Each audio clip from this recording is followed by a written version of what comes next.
The blood was still warm on Dr. Maya Reeves's hands when hospital security escorted her past the crowded emergency room. Patients stared. Nurses whispered. The man she just saved, a stranger with no name, no insurance, no powerful friends, was still fighting for his life 3 floors above her. And the teenage daughter of the most powerful senator in Massachusetts, she was texting her friends about the crazy doctor who made her wait.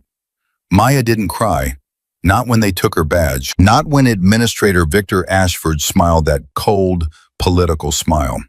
She saved the right patient. She knew it in her bones.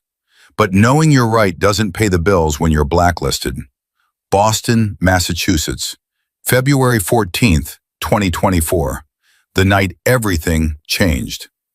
Before we begin, if you appreciate stories about people who stand up for what's right, no matter the cost, please hit that subscribe button and stay with me until the very end. And drop a comment telling me what city you're watching from. I love seeing how far these stories travel. Now, let's go back to where it all started. The pneumatic doors of Harbor Heights Medical Center's emergency bay hissed open for the 100th time that night. But this time, the cold wasn't just wind. It carried violence with it. Trauma alert, 2 minutes out. The dispatcher's voice crackled through the overhead speakers. Doctor, Maya Reeves looked up from the laceration she was suturing on a construction worker's forearm. Her dark eyes, the kind that had seen too much death and refused to get used to it, flickered to the trauma board. Every bay was full. The winter storm had turned Boston's streets into a demolition derby. Details? Maya called out, her hands never stopping their precise work. Charge nurse Tom Brighton, a 20-year veteran with a gray beard and perpetually coffee-stained scrubs, grabbed the red phone. He listened, and his weathered face went pale. 2 critical incoming, Tom said, hanging up. First unit, ETA 90 seconds. Female, 16, rollover MVA, Senator Whitmore's daughter. Stable vitals but possible internal bleeding. Maya tied off the last suture. And the second? Tom's voice dropped. Male, approximately 40, found in explosion debris near the shipping docks. Massive trauma, no ID. Paramedics coded him twice. ETA on the second? 3 minutes behind the first. Maya's stomach tightened. She looked around the ER. Dr. Marcus Webb was elbow deep in a gunshot wound. Dr. Patel was intubating an overdose. She was the only attending available. The doors burst open. Paramedics wheeled in the first gurney at a full sprint. Emily Whitmore, 16, the lead paramedic shouted. Found trapped in her BMW. Airbag deployed.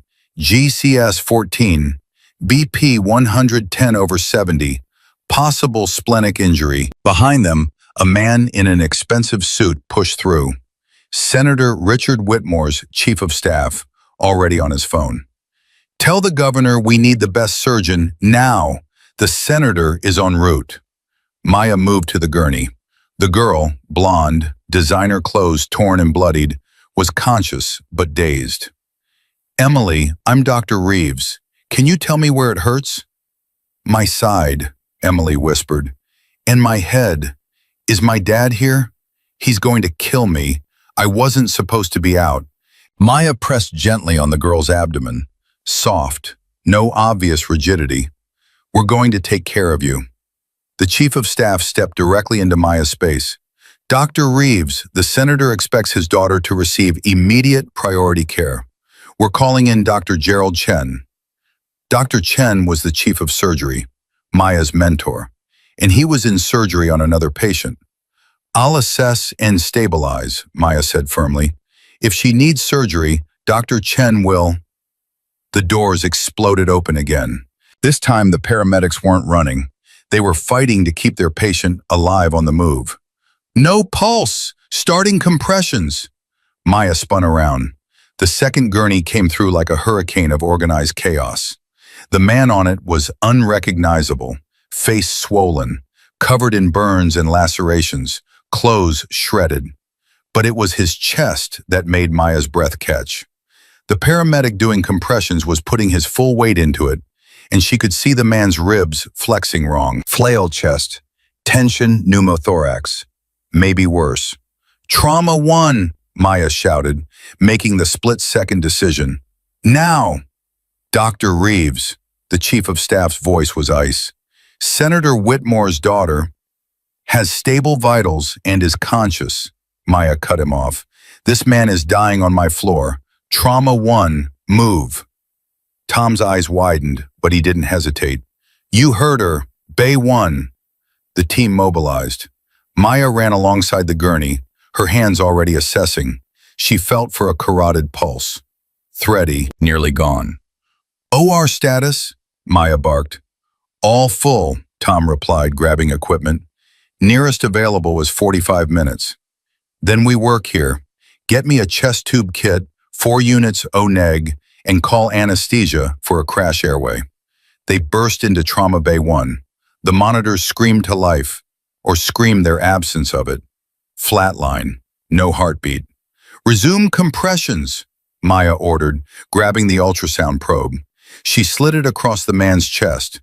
What she saw made her curse under her breath. Massive hemothorax, blood filling his chest cavity, collapsing the lung, crushing his heart.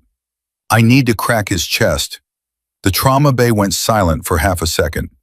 Tom recovered first. Maya, you can't. Not without a CT. Not without... He'll be dead before the CT finishes its warm-up cycle, Maya said, her voice absolutely steady. She'd made her choice. This man has maybe 3 minutes, probably less. She looked at the team. Tom, 2 nurses she'd worked with for years, a resident fresh out of medical school who looked like he might vomit. I'm opening his chest. I need you with me. Are you with me? Tom held her gaze. Then he nodded. Scalpel. The doors slammed open behind them. What is happening here? Victor Ashford, hospital administrator, stood in the doorway.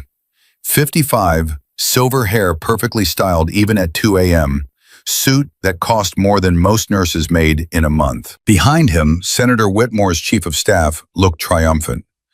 Dr. Reeves, Ashford's voice could freeze nitrogen. Senator Whitmore's daughter is in Bay 3 without an attending physician. She's stable and being monitored, Maya said, not looking up from her patient. This man is in cardiac arrest. This man is unidentified, no insurance, likely vagrant. Maya's hands stilled. She turned, and the look in her eyes made even Ashford take half a step back. This man is a human being who will die if I stop.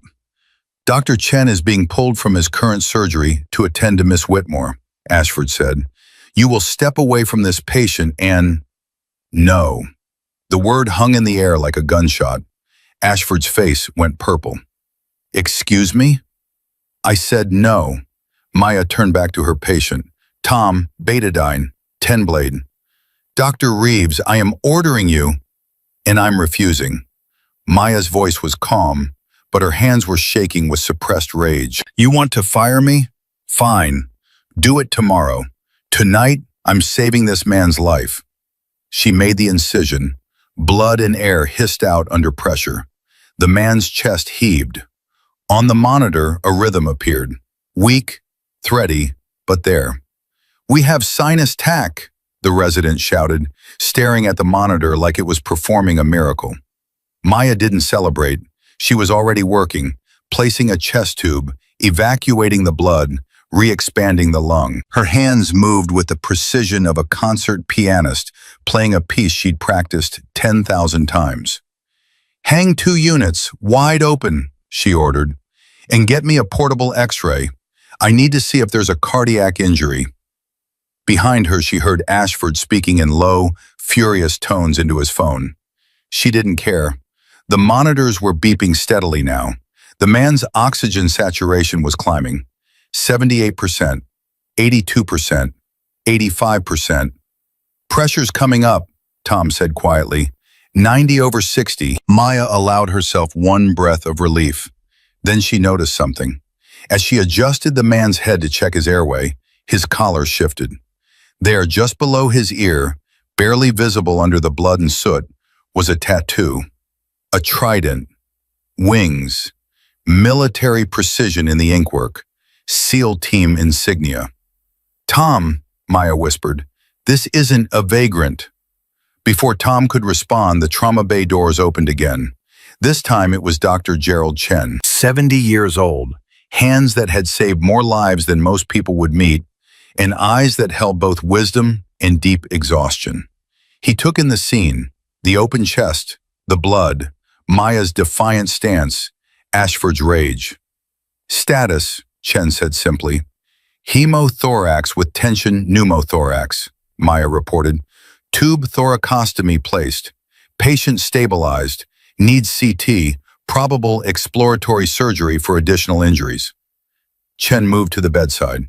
He examined the chest tube placement with practiced efficiency. Then he looked at Maya. "Good work, Dr. Reeves." "Dr. Chen," Ashford sputtered, "this is highly irregular. Senator Whitmore's daughter has a mild concussion and a bruised spleen," Chen said calmly. "I just examined her. She's being admitted for overnight observation. She'll be fine." He turned to Ashford. "This man would have died. Maya made the right call." "That's not her decision to make." Ashford's voice echoed off the tile walls. "We have protocols. We have priorities. We have donors who expect—" "We have a Hippocratic oath," Chen said quietly, but his voice cut through Ashford's bluster like a scalpel through tissue. "First, do no harm." Maya honored that oath tonight. Ashford's jaw worked soundlessly. Then he smiled, a thin, vicious expression. "Dr. Chen, you're scheduled to retire in 6 months, correct? Perhaps it should be sooner. And Dr. Reeves," he turned to Maya, "clean up this mess. Then clean out your locker. You're suspended, effective immediately, pending a disciplinary hearing." "You can't," Tom started. "I can and I am," Ashford snapped. "Senator Whitmore is the single largest donor to this hospital. His foundation funded the new cardiac wing. And Dr. Reeves made his daughter wait while she played hero with a John Doe." Maya felt the words like physical blows, but she kept her face impassive. "The senator's daughter is alive and well. So is this patient. That's what matters." "What matters," Ashford said, leaning close enough that Maya could smell his expensive cologne, "is that you're finished in this city. I'll make sure every hospital in Boston knows what you did. You'll be lucky to work in a veterinary clinic." He turned and strode out, the chief of staff scurrying behind him. The trauma bay was silent except for the steady beep of the monitors. Chen put a hand on Maya's shoulder. "I'll fight this." "Don't." Maya stripped off her bloody gloves. "You're 6 months from retirement. Your pension. They'll take it all." "Maya." "I knew what I was doing," Maya said softly. She looked at the unconscious man on the table. "I'd do it again." Chen nodded slowly. "Your father, how is he?" Maya's composure cracked, just for a second. Her father had suffered a massive stroke 3 weeks ago. The bills were crushing. She was the family's only income. "Managing," she lied. Chen saw through it. He always did. "I have some money saved. Let me—" "No." Maya's voice was firm. "Thank you, but no." She looked at Tom. "Make sure he gets to ICU. Watch for compartment syndrome in his legs and monitor his cardiac enzymes. Those burns on his chest might be chemical, not thermal." "Where are you going?" Tom asked. Maya pulled off her trauma gown. Underneath, her scrubs were soaked with the stranger's blood. "To clean out my locker," apparently. She walked out of Trauma Bay 1 for the last time. As she passed Bay 3, she saw Emily Whitmore, the senator's daughter, sitting up in bed, texting. The girl glanced up, saw Maya, and looked away quickly. No thank you, no acknowledgement, just another entitled kid who'd never know what it cost to save the life of someone who couldn't save themselves. Maya made it to the locker room before the shaking started. She sat down on the bench, staring at the locker she'd used for 4 years. Inside were photos of her family, a spare stethoscope her grandmother had given her when she graduated medical school, and a letter from her father telling her how proud he was. She didn't cry. She'd learned long ago that crying changed nothing. Her phone buzzed. Text from Tom. John Doe stable, moving to ICU. Also, Maya, there was something weird in his blood work. Toxicology is showing compounds I've never seen. Not street drugs, something else. Maya stared at the message. Then she looked at the time. 3:47 a.m. She had been fired for saving a man she didn't even know, who might be carrying something in his bloodstream that Tom, a nurse with 2 decades of ER experience, had never encountered.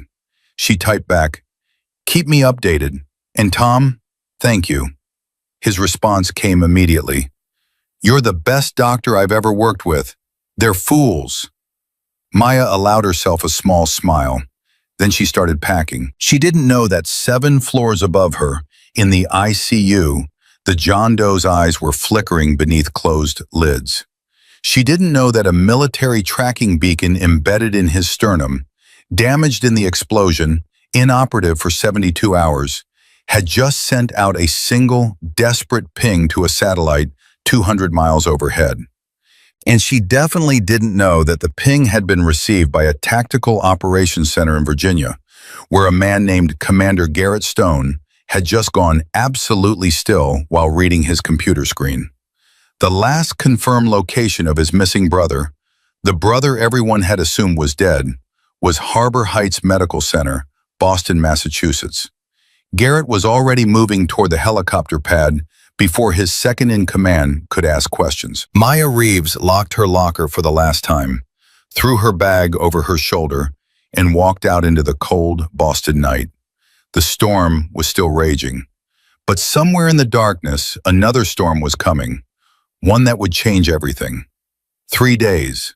That's how long it took for Maya's entire life to collapse. The eviction notice came first, slipped under her apartment door at 6 a.m. on Friday morning. Her landlord, Mrs. Chen, a woman who'd always smiled and accepted late rent during Maya's residency, left a voicemail that was pure ice. The building owner saw the news. "He doesn't want trouble. You have 30 days. The news. Of course. Maya sat on her couch in the dark, watching her phone light up with notifications she refused to read. Her father was asleep in the bedroom. The stroke had left him partially paralyzed, unable to speak more than a few words. He'd tried to ask her what was wrong that morning. She'd lied and said everything was fine. She was good at lying now. Her phone buzzed again. Not a notification this time. A call. Tom Brighton. She almost didn't answer, but Tom had been the only person at Harbor Heights who'd stood beside her when security escorted her out.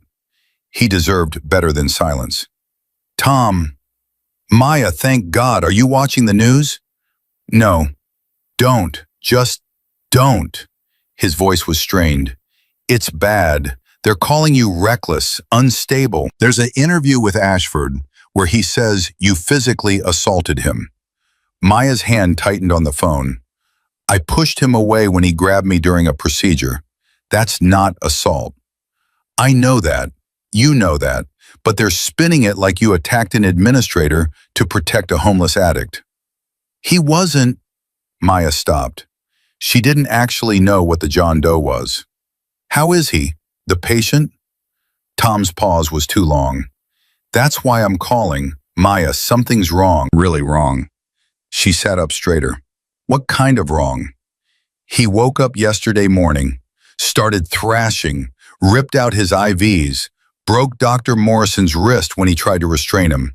Security had to sedate him. But here's the thing. When he was conscious, he kept asking for someone." "Who?" "He didn't have a name. He just kept saying, 'The voice in the dark.' The woman who told him he wasn't dying alone." Tom's voice dropped. "Maya, he was asking for you." The words hit her like a physical blow. She'd whispered that to him in the trauma bay when everyone thought he was too far gone to hear. When she was cutting into his chest, knowing she was ending her career to save a stranger, he'd heard her. "There's more," Tom continued. "Those toxicology results I mentioned, I showed them to a friend at Mass General. She thinks he was deliberately poisoned. Not street drugs, Maya. Military-grade nerve agents, the kind that don't exist outside Black Ops programs. Maya's medical mind was already processing. Symptoms? Intermittent paralysis, respiratory distress, cardiac arrhythmias. But here's what's crazy. The compounds are breaking down faster than they should, like his body's metabolizing them in a way that shouldn't be possible. Enhanced metabolism, Maya said slowly. Some special forces units undergo conditioning that... She stopped. Tom, that tattoo, did anyone identify it? DEVGRU, SEAL Team 6. Tom's voice was grim. Maya, I think you saved a Navy SEAL who was poisoned during a classified operation. And now he's in restraints in our ICU, asking for a doctor we just fired. Before Maya could respond, she heard shouting in the background on Tom's end. Loud voices, official voices. Tom, what's happening? I have to go. Jesus, Maya, there are armed soldiers in the ER. They're asking about the John Doe. The line went dead. Maya stared at her phone. Her hands were shaking. Armed soldiers. Classified operations. A patient who'd been poisoned with compounds that shouldn't exist. What had she stumbled into? Her doorbell rang. 3 sharp, authoritative knocks. Maya froze. It was 8 p.m. She wasn't expecting anyone. Through the peephole, she saw a man in civilian clothes, jeans, leather jacket, but everything about his posture screamed military. Behind him, 2 more men, same energy, same barely concealed threat. She kept the chain on and opened the door 3 inches. Dr. Maya Reeves? The man's voice was deep, controlled. He held up a military ID. Commander Garrett Stone, United States Special Operations Command. I need to talk to you about a patient you treated 3 days ago. Maya's heart hammered against her ribs. I don't work at Harbor Heights anymore. I know, that's why I'm here. Garrett's eyes, ice blue, intense, locked onto hers. You saved my brother's life. Now I need you to save it again. Maya's hand tightened on the doorframe. Your brother? Lieutenant Daniel Stone. You know him as John Doe. Garrett pulled out his phone, showed her a photo. 2 men in dress whites, smiling on a naval base. One was clearly Garrett, the other was her patient, cleaned up, healthy, very much alive. Daniel was investigating domestic weapons trafficking when his convoy was ambushed. We thought he was dead until his emergency beacon activated 72 hours ago. Last known location, Harbor Heights Medical Center. Maya's mind raced. The toxicology results. He was poisoned. Garrett's expression darkened. You know about that? A nurse called me, said the compounds were military grade. They are. VX variant, nerve agent, modified for delayed action. Whoever attacked Daniel wanted him to suffer. Garrett stepped closer to the door. Dr. Reeves, my brother is alive because of you, but he's deteriorating. The hospital staff can't treat him because they don't know what they're dealing with. And Daniel, his voice cracked just slightly, he won't let anyone near him. He's in full combat mode, thinks everyone's a threat, except he keeps asking for you. I can't help you. I'm suspended. If I step foot in that hospital, Ashford will have me arrested for trespassing.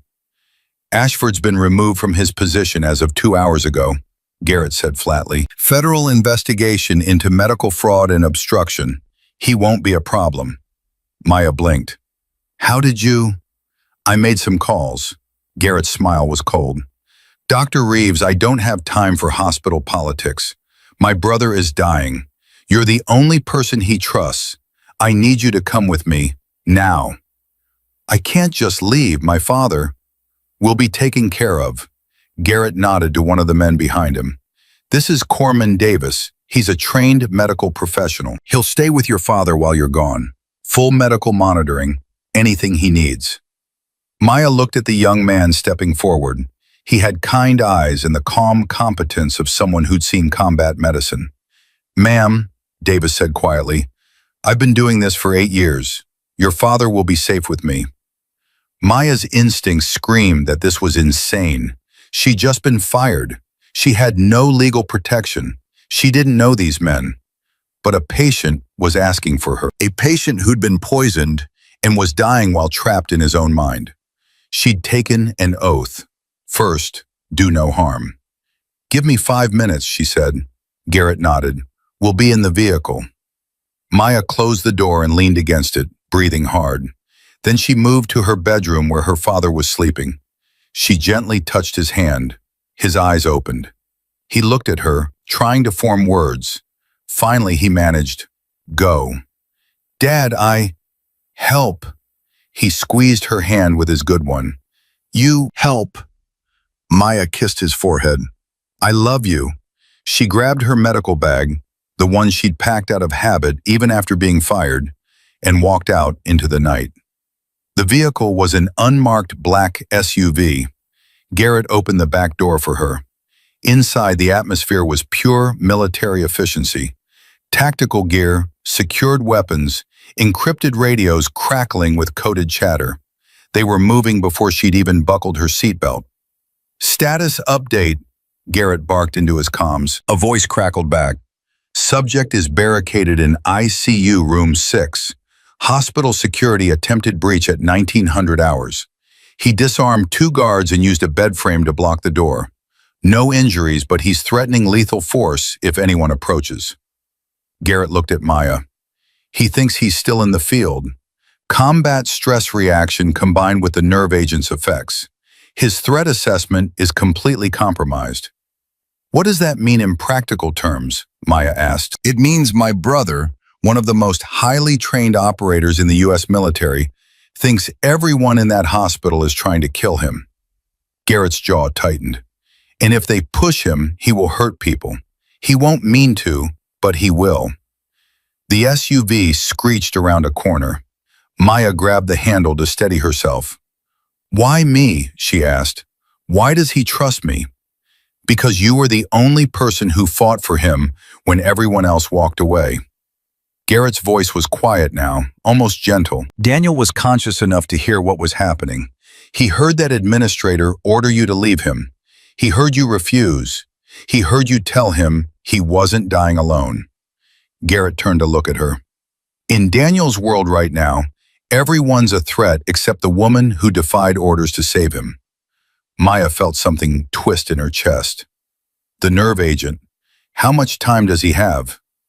"Unknown.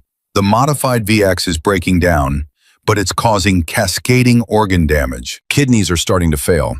If we don't neutralize the toxin in the next 48 hours... Garrett didn't finish the sentence. The SUV pulled up to Harbor Heights. The scene outside was chaos. Police cars, news vans, crowds of onlookers. Maya saw Ashford being escorted out by 2 FBI agents. He looked smaller somehow, diminished. He saw her in the SUV, his face twisted with rage. Garrett noticed. "Want me to have him arrested for something else?" "You can do that?" "I can do a lot of things, Dr. Reeves." Garrett opened his door. "Stay close to me. Don't answer any questions from the media. We're going straight to Daniel's room." They moved through the crowd like a military convoy. Garrett's team formed a protective box around Maya. Reporters shouted questions. She heard her name, heard rogue doctor, heard special forces. Inside the ER, the staff stared. Tom Brighton stepped forward, his face a mixture of relief and confusion. "Maya." "Not now, Tom," she said quietly. "I'll explain later." They took the elevator to the ICU. The doors opened onto a floor that looked like a tactical situation. Hospital security on one side, Garrett's team on the other, and in the middle, a barricaded door with a sign that read, Room 6. The head of hospital security, a former cop named Williams, stepped forward. "Commander, we can breach the door. We have tranquilizer rounds." "You will not," Garrett said, his voice dropping to a dangerous octave. "That's a direct order. Anyone who tries to enter that room without my authorization will be removed from this floor." Williams bristled. "This is a hospital, not a military base." And that's a federal agent inside who's been subjected to an act of chemical warfare on U.S. soil. Garrett stepped closer to Williams. This is now a federal crime scene. Your authority here just ended. Maya moved past both of them. She approached the door and knocked gently. Inside, she heard movement. Heavy breathing. The sound of something metal scraping across the floor. Lieutenant Stone, she said quietly, it's Dr. Reeves, the woman from the trauma bay. Can you hear me? Silence. Then, that voice. His voice was rough, damaged, but there was recognition in it. Yes, it's me. I'm here to help you, but I need you to open the door. They sent you to confirm the kill. Daniel's voice was flat, tactical, smart. Use the one voice I remember. Maya's heart clenched. He thought she was part of the threat. Daniel, she said, using his first name deliberately, I'm going to tell you exactly what happened 3 days ago. I'm going to tell you why I know you can trust me.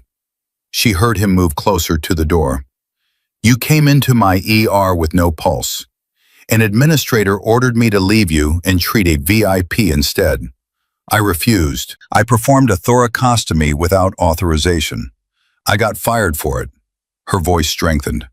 I lost my job, my reputation, and my career because I wouldn't let you die.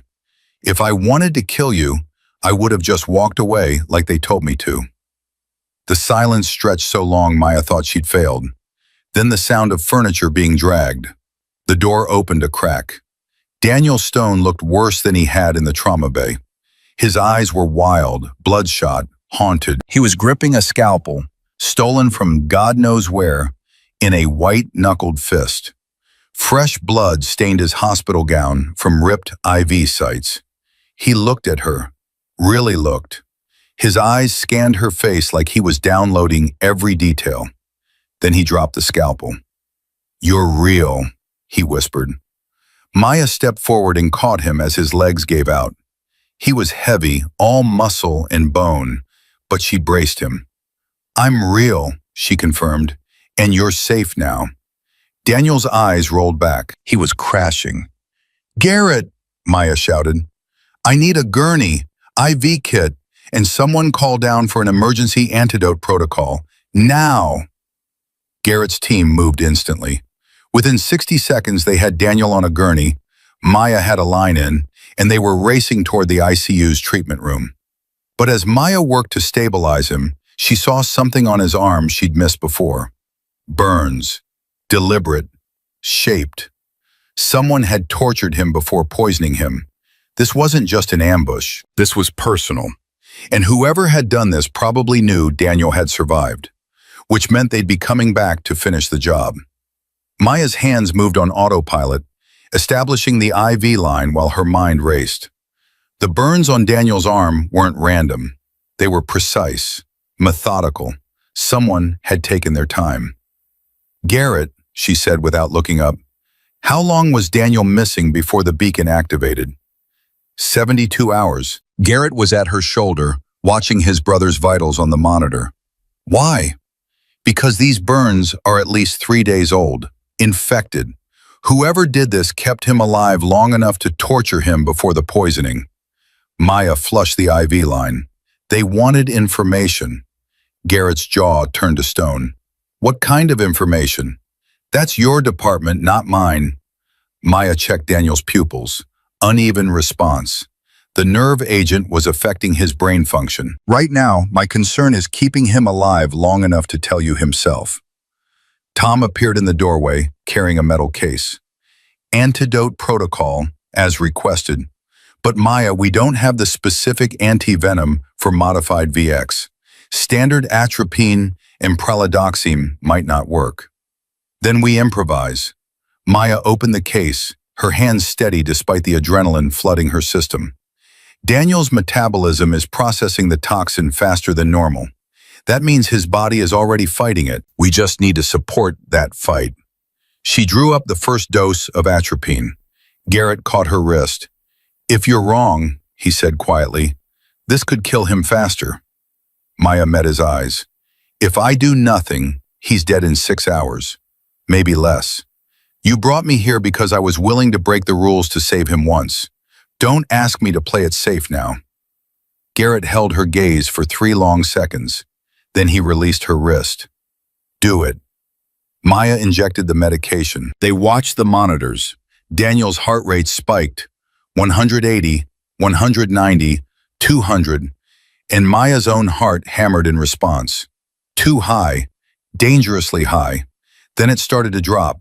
170, 150, 130, stabilizing at 110. Respiratory rate improving, Tom reported. Oxygen saturation climbing. Maya allowed herself one breath of relief. We're not out of the woods. The toxin's still in his system. We need to run continuous chelation therapy, and the lights went out. Total darkness. The monitors died mid-beep. Even the backup generators failed to kick in. That's not a power failure, Garrett said, his voice cutting through the sudden silence. She heard the distinct sound of a weapon being drawn. That's a deliberate grid kill. Emergency lighting flickered on, dim, red, barely enough to see. In the crimson glow, Garrett's team was already moving, forming a defensive perimeter around Daniel's gurney. Sit rep, Garrett barked into his comms. Static. Dead air. Comms are jammed. One of Garrett's men, the one they'd called Davis, checked his equipment. Military-grade jamming. Someone's blocking all frequencies. Tom grabbed Maya's arm.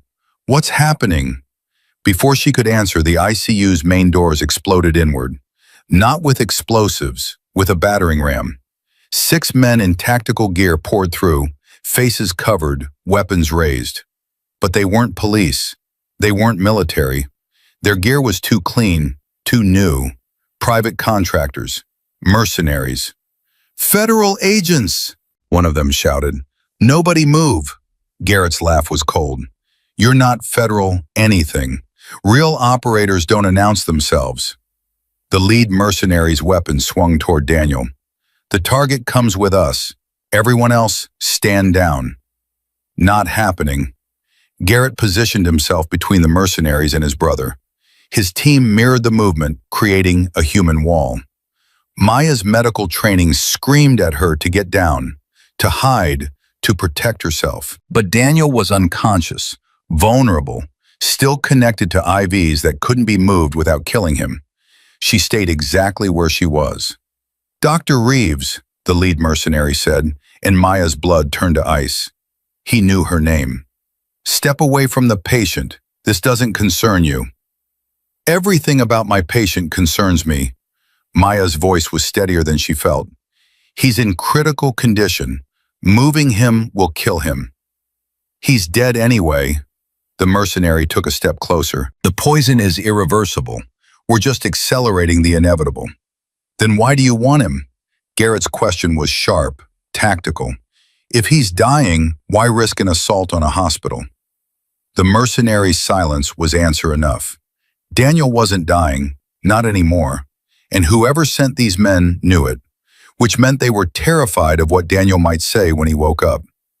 Last chance, the mercenary said. Hand over the target or we start with the doctor. His weapon shifted to Maya. She saw Garrett tense, saw his team preparing to engage. In a hospital, with patients 1 floor below, with Tom standing 3 feet away. Wait! Maya stepped forward, hands raised. I'll come with you. Just don't shoot.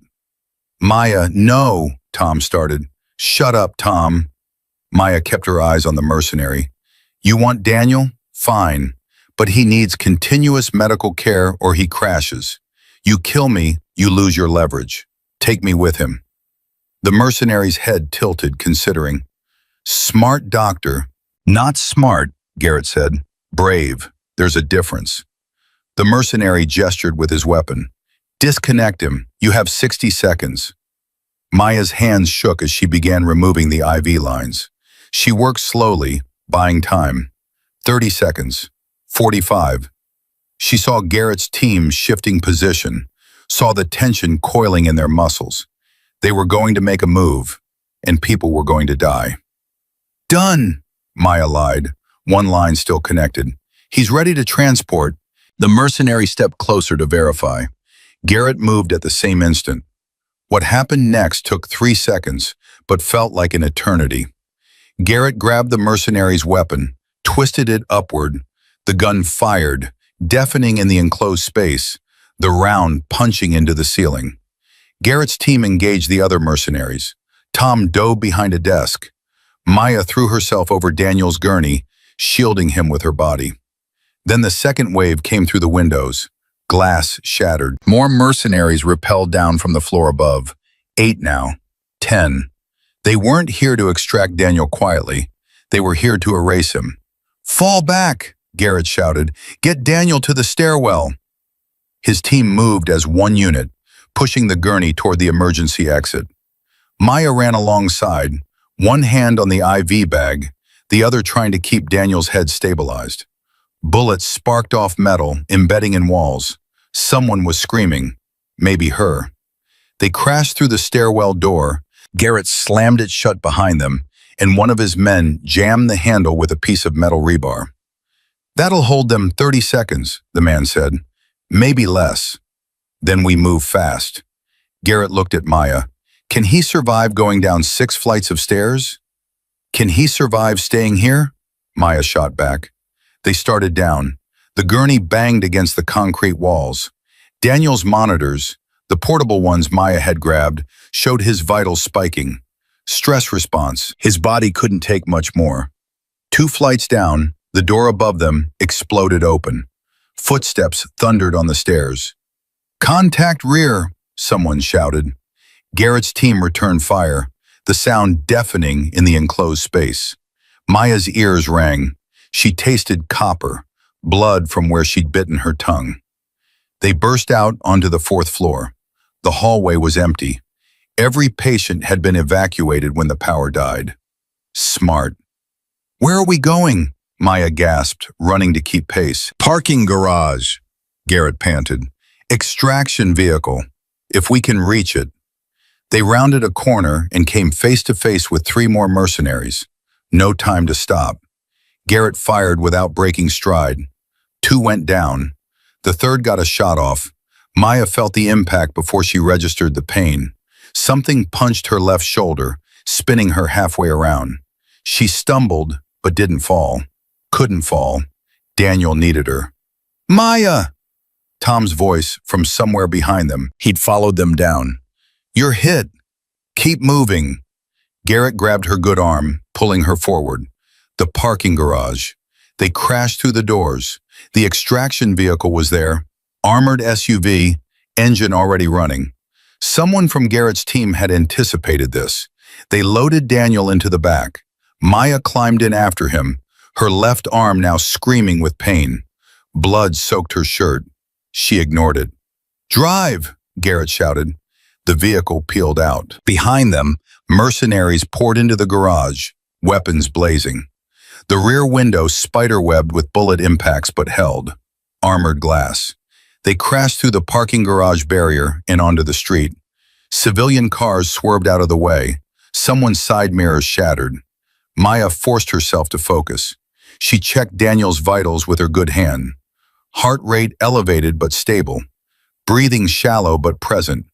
The jostling had dislodged one of his IVs. She tried to reinsert it, but her left hand wouldn't cooperate. Garrett noticed. "You're bleeding." "Flesh wound," Maya said through gritted teeth. "I've had worse paper cuts."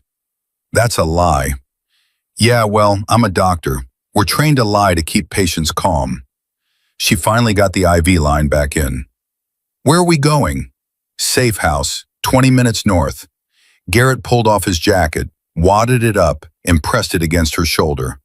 "Hold pressure on that." Maya did. The pain was sharp now, insistent. But Daniel was alive. That mattered more. "They knew," she said quietly. "Those mercenaries, they knew exactly where Daniel was. They knew the hospital layout. They knew my name." Garrett's expression darkened. Someone on the inside. Hospital staff? Or someone with access to hospital records? Garrett pulled out a satellite phone, apparently not jammed like the others. He dialed a number. "Sir, we have a situation. Target is extracted but compromised. Requesting immediate tactical support and full security sweep of Harbor Heights Medical Center. A pause. Yes, sir. Multiple hostiles. Professional grade. Someone wanted Daniel dead badly enough to assault a civilian hospital. He hung up, looked at Maya.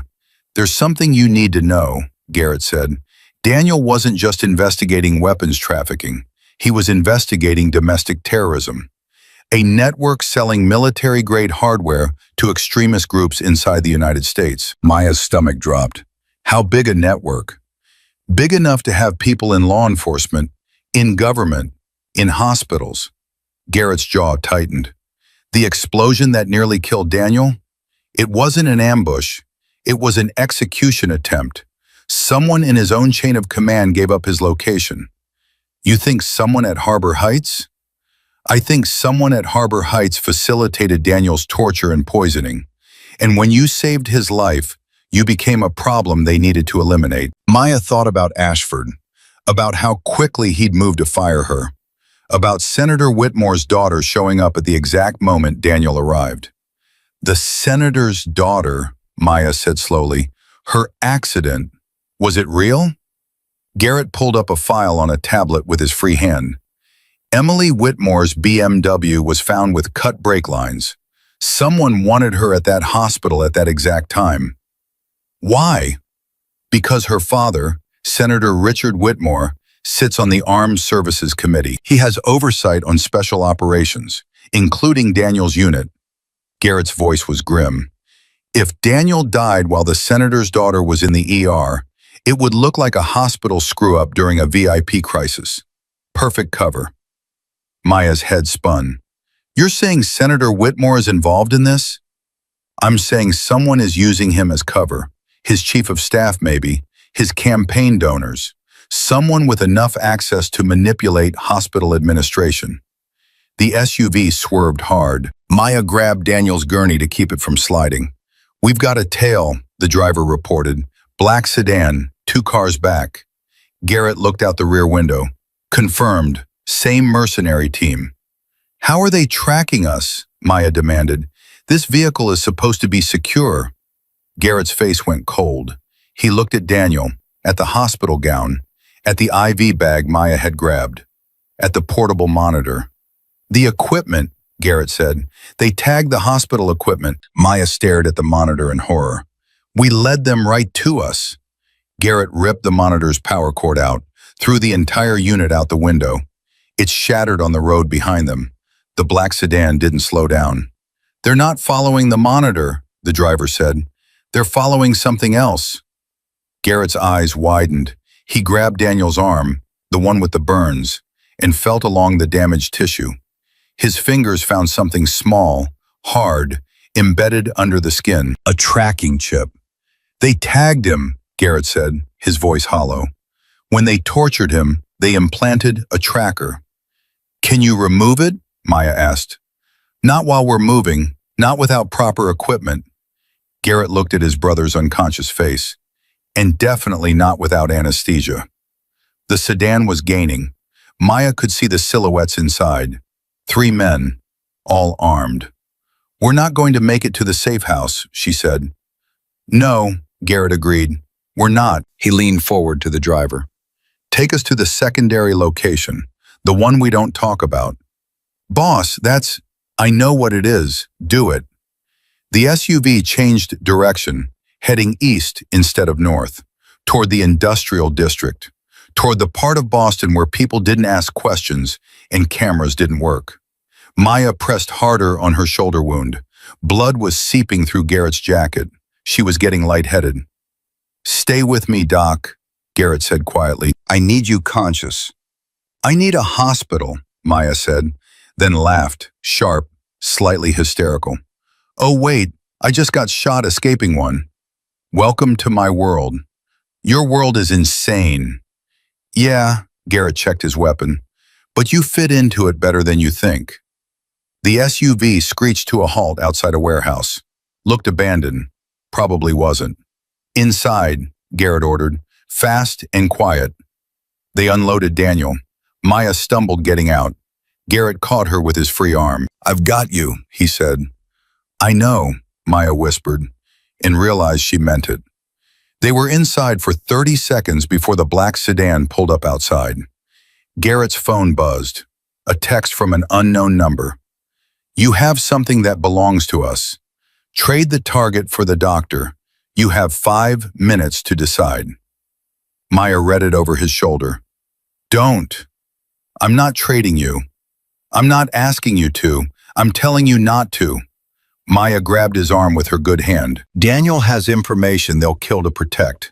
If you give him up, everything he knows dies with him. Everyone he was trying to save becomes a target. You know I'm right." Garrett stared at her. "You're bleeding out. Then work fast."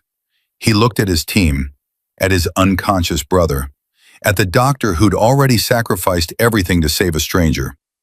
"All right," Garrett said. "New plan. We remove the tracker, we fight our way out, and nobody dies today except the people trying to kill us."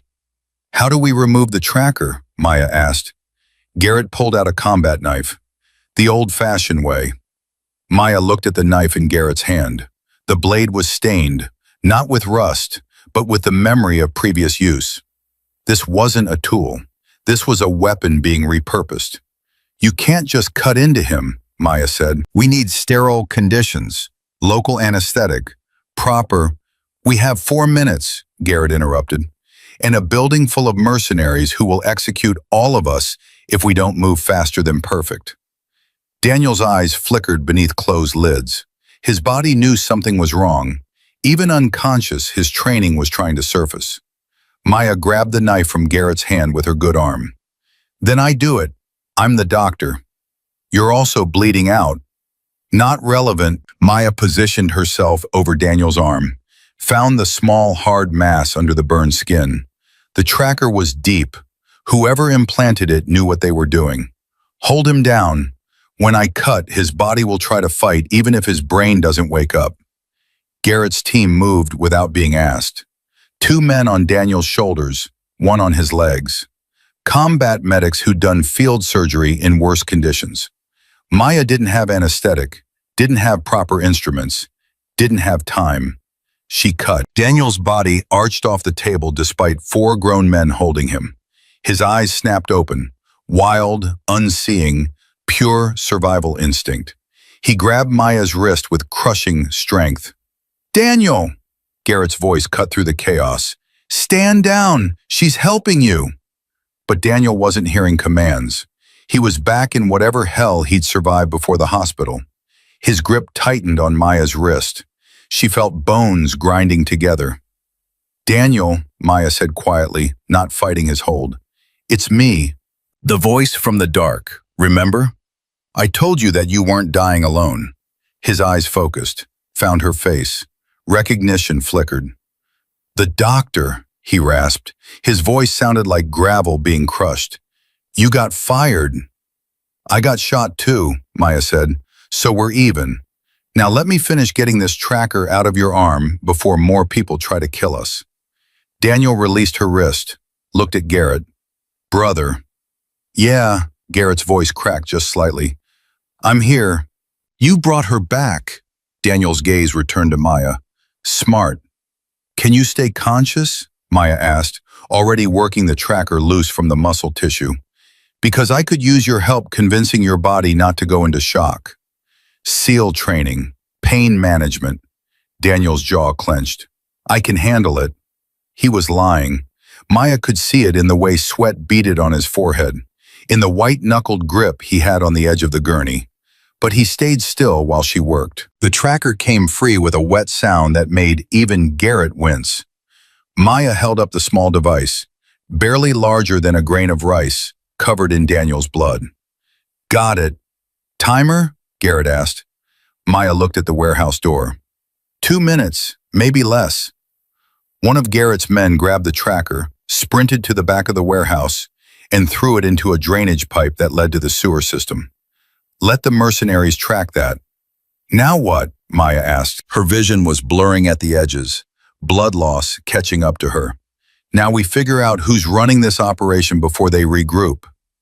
Garrett caught Maya as she swayed. starting with why they want Daniel dead so badly. Daniel pushed himself upright despite his team's protests. I know why. Everyone turned to look at him. The convoy attack wasn't random, Daniel said. His voice was getting stronger, his eyes clearer. The antidote was working. I was investigating weapons trafficking, yeah, but I found something bigger, much bigger. How much bigger? Garrett asked. Senator Whitmore isn't the corrupt one. He's the patsy. Daniel coughed, winced.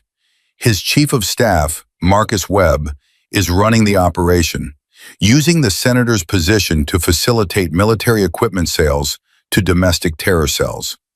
Maya's head snapped up despite the dizziness. Marcus Webb, that's impossible.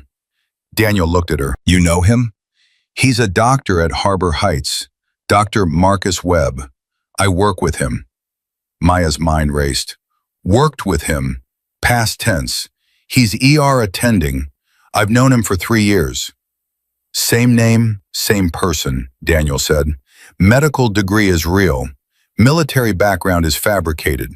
He's using his position at the hospital to treat wounded operatives, falsify medical records, and create cover stories for trafficking activities. The pieces clicked together in Maya's head with sickening clarity. That's why Ashford pushed so hard to stop me from treating you. Webb told him to. If I'd walked away, you would have died, and no one would have questioned it. And when you didn't walk away, Garrett said, you became a liability.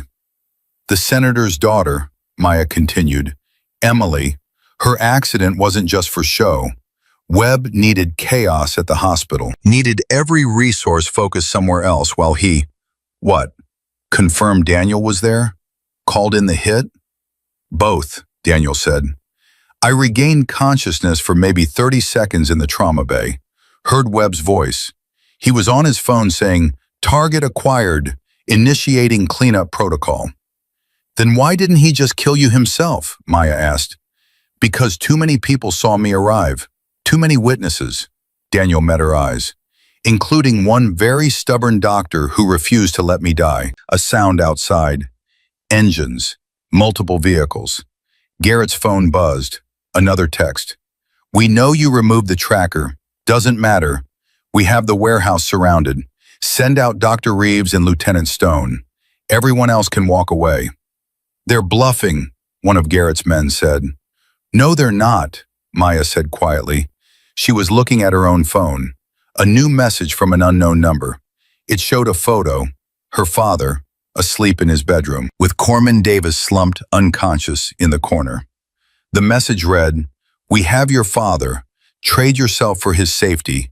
You have 2 minutes. Maya's world tilted. She showed the phone to Garrett. God damn it, Garrett breathed. How did they? Davis was one of yours, Maya said. Her voice was hollow. How did they get past him? Garrett's face went white. He grabbed his radio. Base, this is Ogre 1. Need immediate confirmation on Corman Davis's status and location. Static. Then a voice Maya didn't recognize. Commander Stone, this is Oversight. Corman Davis was found unconscious 30 minutes ago. Security breach at Dr. Reeves's residence. Intruders unknown. They took the father. Maya felt the floor drop out from under her. Her father, stroke victim, partially paralyzed, unable to defend himself, was in the hands of mercenaries who'd already proven they'd torture for information. I have to go, Maya said. I have to trade myself. No, Garrett grabbed her good arm. That's what they want. You go out there, they kill you and your father both. You don't know that. Yes, I do. Garrett's voice was harsh. This is what they do, Maya. They use leverage. They exploit weakness. You walk out there and you both die. Then what do you suggest? Maya's voice broke. That's my father. Daniel struggled to his feet, using the gurney for support. How many hostiles outside? Motion sensors show 12, one of Garrett's men reported. Armed. Professional formation. 2 vehicles blocking exits. 12 against 6, Daniel said. Terrible odds. 5, Garrett corrected. You're barely conscious and Maya's shot. 4.5, Maya said. I can still hold a gun with my good hand. You're a doctor, not a soldier. I'm both now.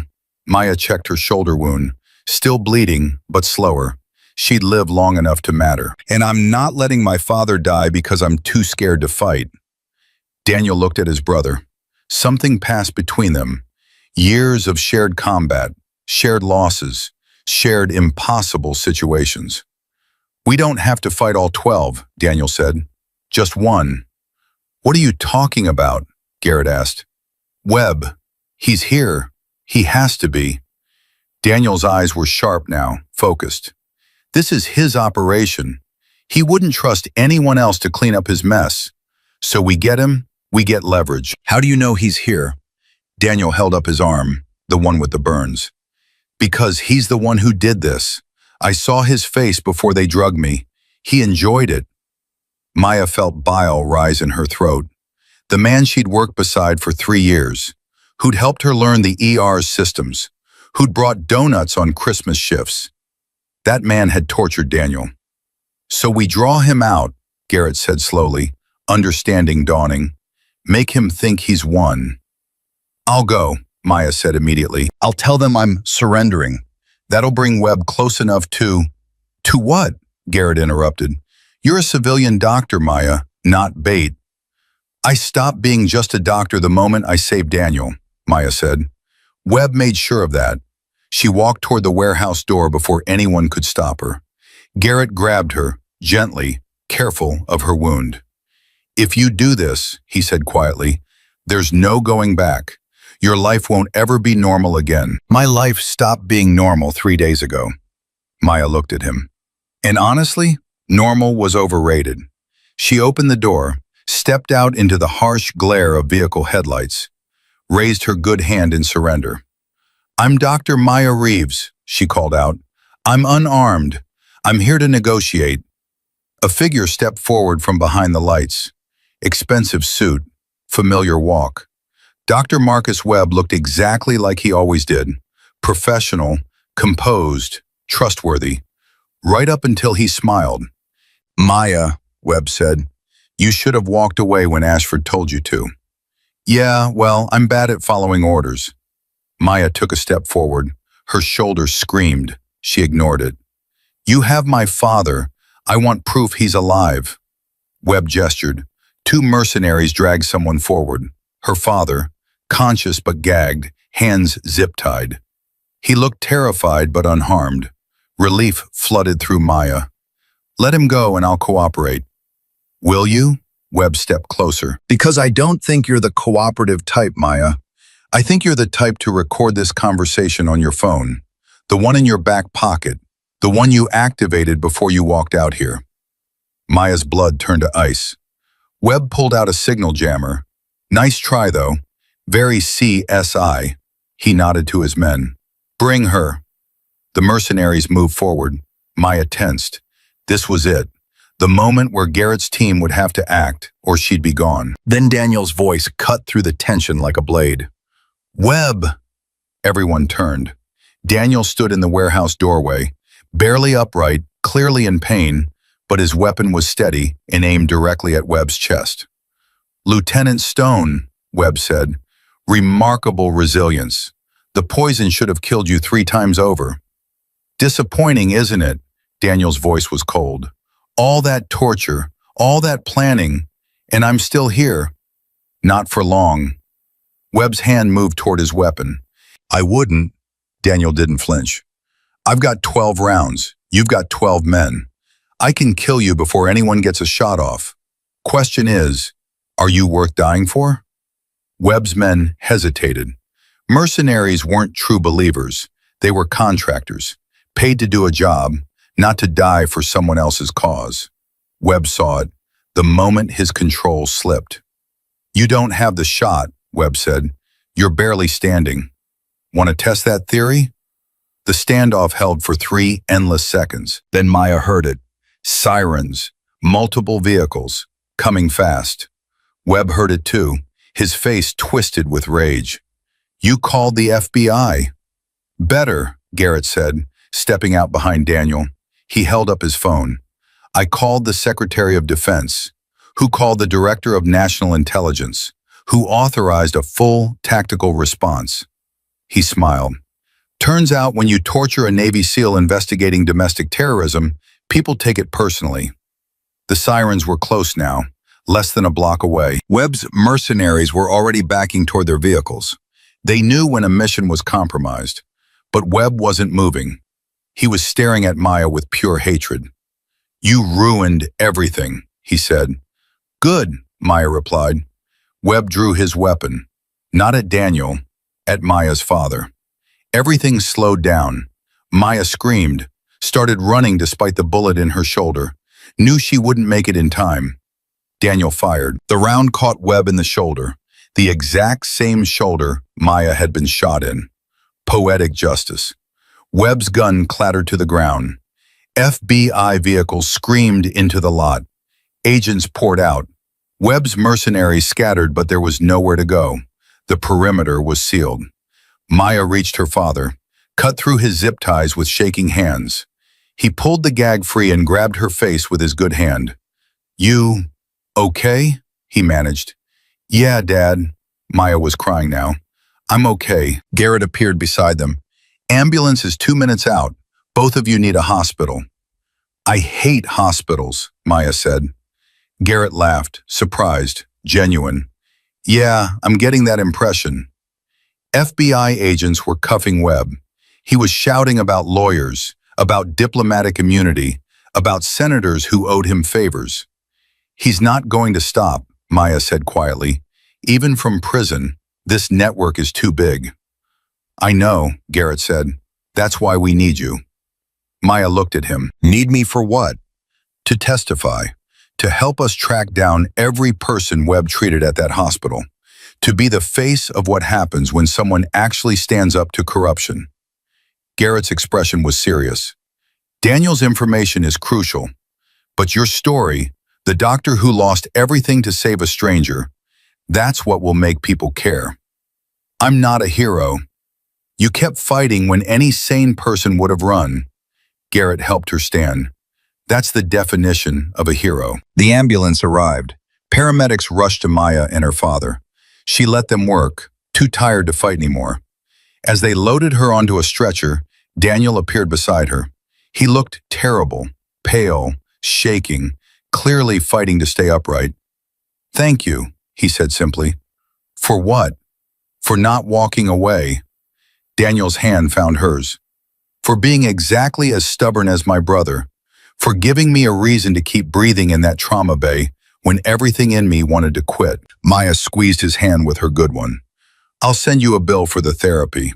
He laughed, winced. "Worth every penny." They loaded her into the ambulance. As the doors closed, she saw Garrett coordinating with FBI agents, saw Webb being shoved into a federal vehicle, saw her father safe and alive. 3 days ago, she'd been an ER doctor, following rules and trusting the system. Now she was a woman who'd been shot, fired, and hunted by mercenaries. And somehow, impossibly, she'd never felt more alive. The ambulance pulled away into the night. Maya closed her eyes and let the paramedic work on her shoulder. She'd need surgery, probably physical therapy, definitely a new career. But she'd saved Daniel's life, exposed a terrorist network, protected her father. She'd do it all again in a heartbeat. The surgery took 4 hours. Maya woke up in a private room that didn't look like any hospital she'd ever worked in.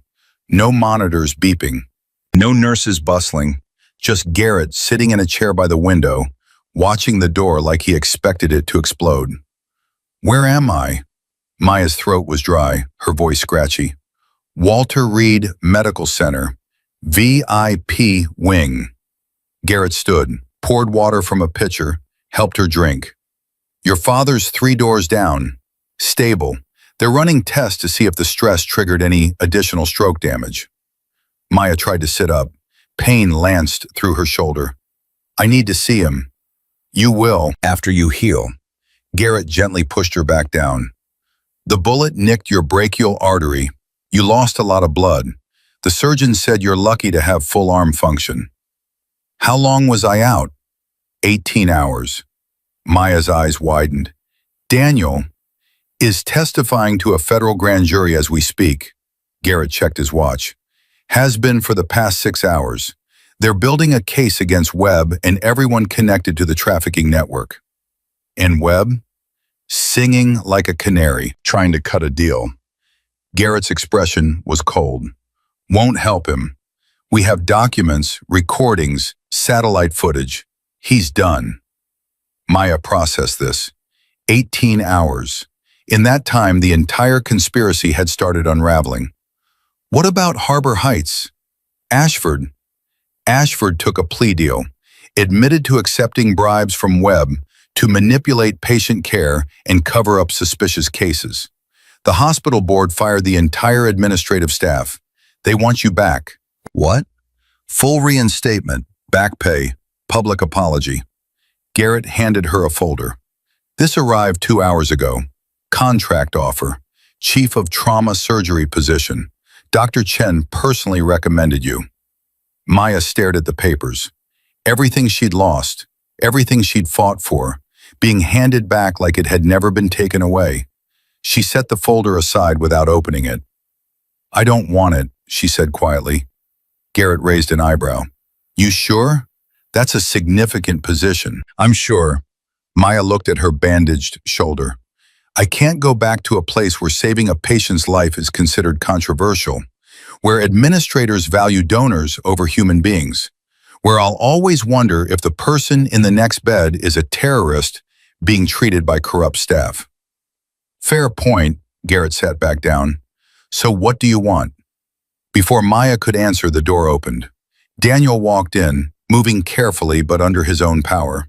He looked better, cleaner. The burns on his arm were bandaged properly. His eyes were clear. You're supposed to be testifying, Garrett said. Took a break. They needed to review some documents. Daniel moved to Maya's bedside. Heard you were awake. Wanted to check on you myself. I'm fine. You got shot protecting me. Technically, I got shot because I refused to hand you over to mercenaries. Different thing. Maya tried to smile, but her face felt heavy. How's the testimony going? Complicated. Webb's network is bigger than we thought. Daniel glanced at Garrett. Tell her. Garrett's jaw tightened. The investigation expanded. Webb wasn't running this operation alone. He had a partner, someone with enough political power to protect the network from federal scrutiny. Maya's stomach dropped. Senator Whitmore. No, Daniel pulled up a chair. The senator's clean, clueless but clean. His chief of staff was using him as cover without his knowledge. But the person actually running the operation, the one who arranged my ambush, who ordered the hospital assault, that was someone else. Who? Garrett pulled out his phone, showed her a photo. Maya's vision blurred for a second, then sharpened with horrifying clarity. Dr. Gerald Chen, her mentor, the man who'd defended her in the trauma bay, who'd told her she did the right thing. No, Maya whispered. That's impossible. Chen was going to fight for me.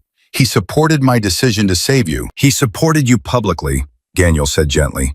But privately, he was the one who told Webb that I'd survived, who arranged for Ashford to fire you before you could ask too many questions about my case, who planned to have you eliminated once you became a liability. Maya felt like she'd been punched in the chest. Why? Money, power. Chen's been using his position as chief of surgery to create false medical histories for trafficking operatives for the past 8 years. He built the entire network. Garrett's voice was hard. Webb was just the front man. Chen was the architect. But he defended me in front of Ashford. He told me I did good work. Because you saved Daniel in front of witnesses, Daniel explained. If Chen had sided with Ashford, it would have looked suspicious later. So he played the supportive mentor while secretly arranging to have both of us killed. Maya's mind raced back through every interaction with Chen, every piece of advice, every kind word, all of it calculated, all of it manipulation. Where is he now? Her voice was flat. In custody, Garrett said, Arrested 3 hours ago. He tried to run, made it to Logan Airport before FBI caught him. I want to see him. Maya, I want to see him, Maya repeated, her voice like steel. He used me, used my trust. I want him to look me in the eye and admit it. Garrett and Daniel exchanged glances. Then Garrett nodded. I'll arrange it. 2 hours later, Maya was in a wheelchair being pushed down a corridor in a federal detention facility. Her shoulder throbbed despite the painkillers. She didn't care. They stopped outside an interrogation room. Through the one-way glass, Maya saw Chen sitting at a table. He looked smaller than she remembered, older. The man who'd seemed larger than life, the legendary surgeon, the mentor everyone wanted, was just an old man in handcuffs. You don't have to do this, Daniel said quietly. He'd insisted on coming with her. Yes, I do. They wheeled her into the room. Chen looked up. For a moment, genuine surprise crossed his face. Then it smoothed into the familiar, grandfatherly expression she'd known for years. Maya, my dear girl, I'm so relieved you're all right. Don't. Maya's voice was cold. Don't pretend. They told me everything. Chen's mask slipped just slightly. What exactly do you think they told you? That you've been running a weapons trafficking network using Harbor Heights as a cover. That you ordered hits on federal agents. That you planned to have me killed. Maya leaned forward despite the pain. Look me in the eye and tell me it's not true. Chen held her gaze. For a long moment, neither of them spoke. Then he smiled. Not the warm smile she remembered, something colder, more calculated. You were always too smart for your own good, Maya. I told Webb that.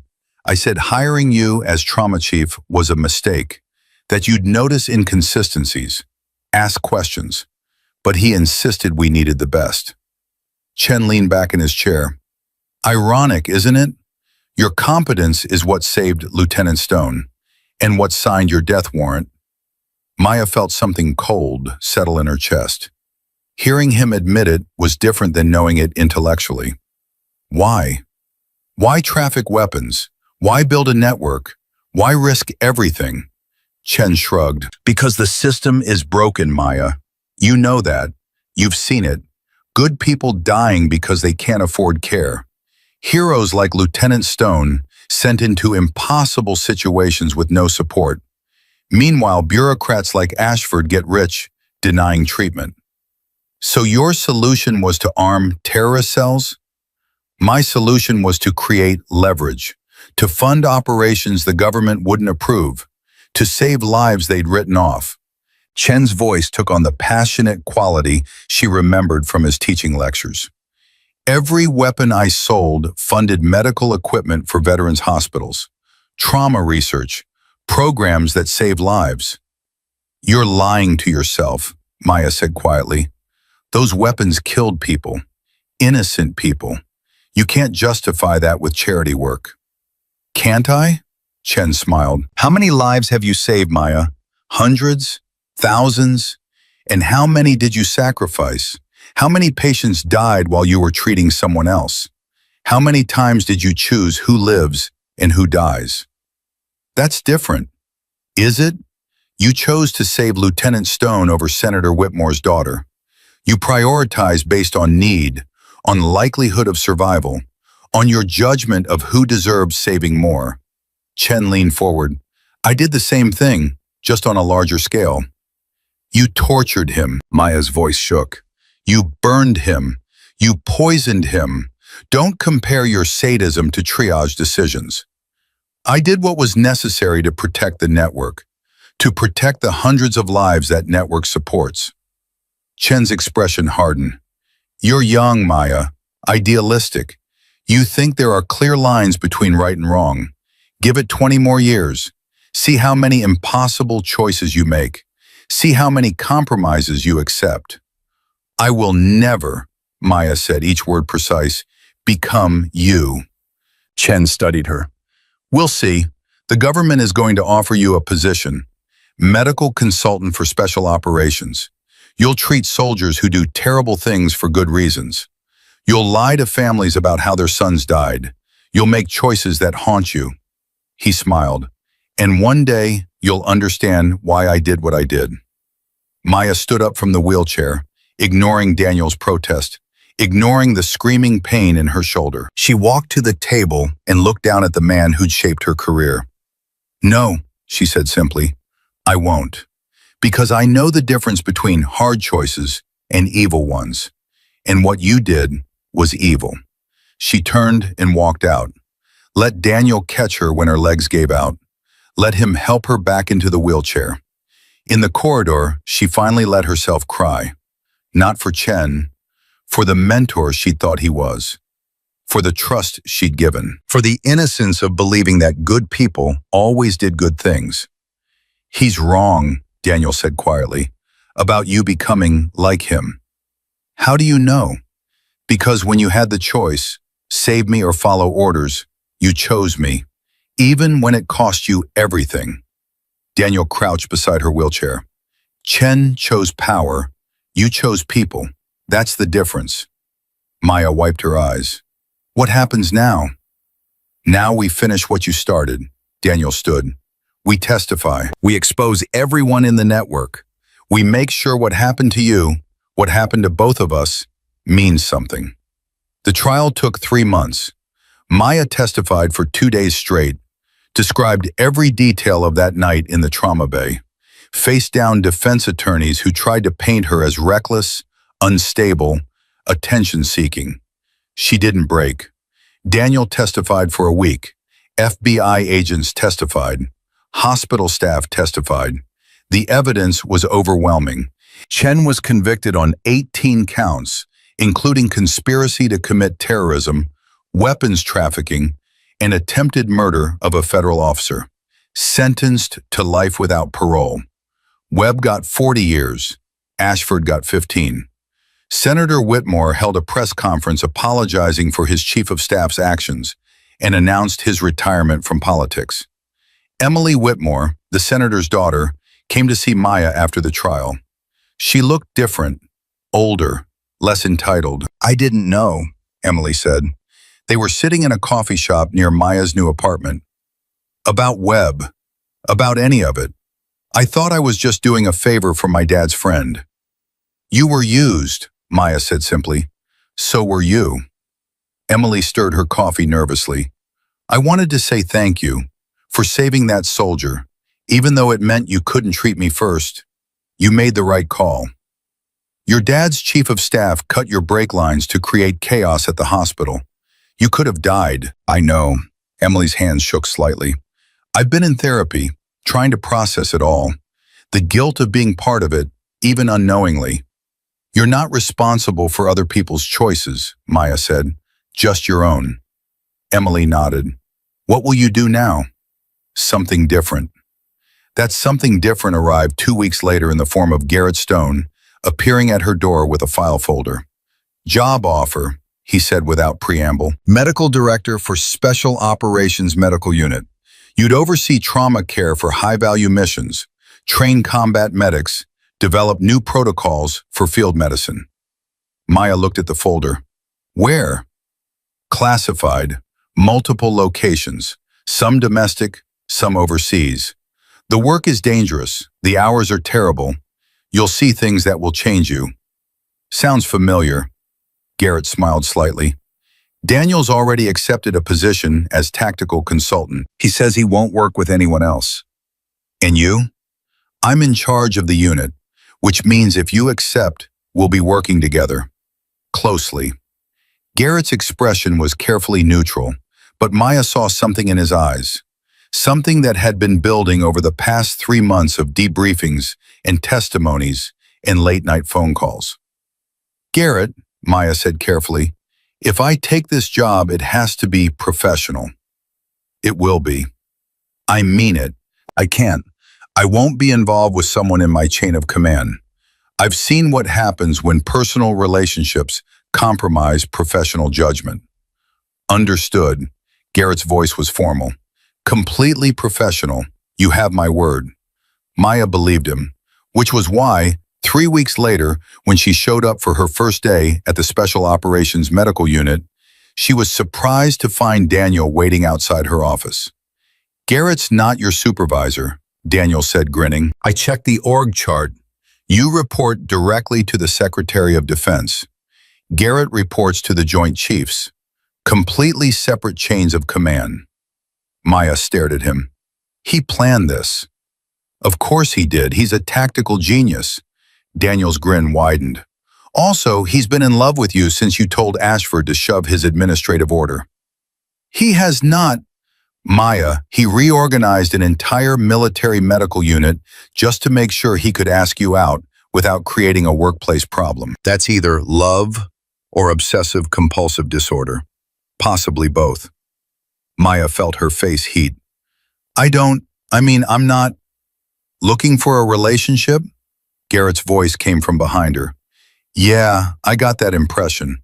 Which is why I'm not asking you on a date. I'm asking if you want to grab coffee to discuss the new trauma protocols." Maya turned. Garrett stood there in his dress uniform, looking professional and completely terrifying and somehow vulnerable all at once. "Just coffee?" she asked. "Just coffee," he confirmed. "Unless you want it to be more. Then it could be more, but only if you want. No pressure. I can wait." "How long?" "However long it takes." Garrett's voice was absolutely serious. "I've waited 3 months already. I can wait 3 years if that's what you need." Maya looked at this man who'd moved heaven and earth to protect her, who'd reorganized military bureaucracy just to make sure asking her to coffee was appropriate, who'd proven over and over that he valued her autonomy as much as he valued her company. "Coffee sounds good," she said. "Maybe dinner after." Garrett's smile transformed his entire face. "Dinner sounds perfect." Daniel fake gagged. "You two are disgusting. I'm going to go find some combat to cleanse my palate." He walked away, laughing. Maya and Garrett stood there in the hallway of a classified military facility, both in uniform, both carrying the scars of the past 3 months. "So," Garrett said, "tomorrow? 1900 hours?" "Tomorrow," Maya agreed. "But Garrett..." "Yeah? I'm still going to argue with you when I think you're wrong. I'm counting on it." 6 months later, Maya stood in the medical bay of a forward operating base in a location she couldn't name, performing emergency surgery on a soldier who'd taken shrapnel from an IED. The conditions were terrible. The equipment was barely adequate. She was exhausted, stressed, and hadn't slept in 36 hours. She'd never been happier. This was medicine stripped down to its essentials. No insurance companies, no hospital politics, just her skills and a patient who needed them. The soldier stabilized. Maya stepped back, let her team handle the post-op care. She walked out into the desert night and called her father. "I'm okay, Dad," she said when he answered. "Just checking in." Good. His speech had improved. Therapy was working. "Proud." "I know. I'm proud of you too." She hung up. Garrett appeared beside her, handed her a bottle of water. "Good work in there," he said. "Thanks." Maya drank half the bottle in one go. "How's the mission?" "Successful. Target secured. Intel recovered. Heading home tomorrow." "Good." Maya leaned against him slightly. They'd been together officially for 3 months now. It still felt new. Still felt like something that might break if she wasn't careful. But it hadn't broken yet. "Maya," Garrett said quietly, "I need to tell you something." Her stomach tightened. "What?" "Daniel's being promoted. New assignment. Classified location for at least a year." "Okay. He wants you to be his primary medical officer. Wants to bring you with him." Maya turned to look at Garrett. "And you?" "I think you should go." Garrett's voice was steady. "It's an incredible opportunity. Important work. Daniel trusts you completely." "That's not what I asked." Garrett met her eyes. "I'll miss you every single day. I'll worry about you constantly. I'll hate being separated." He touched her face gently. "But I won't stand in the way of your career. Not ever." Maya kissed him. Right there in the middle of a military base, where they were both supposed to maintain professional boundaries. She didn't care. "I'm not going," she said when they broke apart. Maya, I'm not going because I choose to stay here. With this unit, with you. She smiled. Daniel will be fine. He's got other great medics. But this, you and me, this team, this is where I'm supposed to be. Garrett pulled her close, careful of her old shoulder injury. You're sure? I'm sure. Maya rested her head against his chest. For the first time in my life, I'm exactly where I'm supposed to be. 3 years later, Dr. Maya Reeves stood at a podium at Harbor Heights Medical Center, completely rebuilt under new administration, giving a lecture to trauma residents about the ethics of emergency medicine. You will face impossible choices, she told them, moments where every option feels wrong, where saving one patient means losing another, where doing the right thing costs you everything. She paused, looked at the young faces staring up at her. She saw herself in them, young, idealistic, believing the world was simpler than it was. And in those moments, Maya continued, you'll have to decide what kind of doctor you want to be, the kind who follows orders even when they're wrong, or the kind who fights for patients even when fighting costs everything. She thought about that night in the trauma bay, about the stranger with no name who'd become her purpose, about everything she'd lost and everything she'd gained. I can't tell you which choice to make, Maya said, but I can tell you this. 3 years ago, I was fired from this hospital for refusing to let a patient die.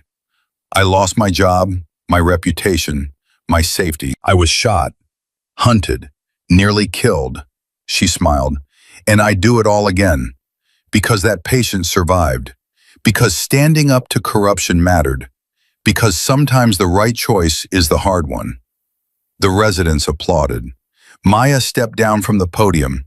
In the back of the auditorium, Garrett and Daniel waited.